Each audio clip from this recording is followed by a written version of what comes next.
नहीं होगा। तुम्हें रसियन चाहिए कि कलुटिया? मैं तुम दोनों को चाहता हूँ, रसियन को भी और तुम्हें भी। नहीं, तुम्हें हम दोनों में से एक को चुनना पड़ेगा, या तो रसियन या तो कलुटिया। सोच लो, वैसे भी कुछ दिन की मेहमान है तुम्हारी रसियन।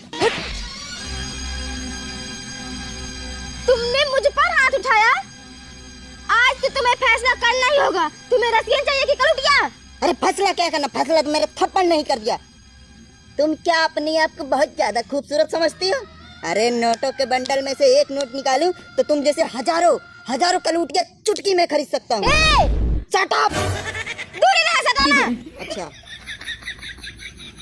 अरे अगर मैं शादी करना चाहूँ तो तुम जैसे 1000 लड़की तैयार हो जाएंगी, मगर पूरे उत्तर प्रदेश में रसियन नहीं मिलेगी।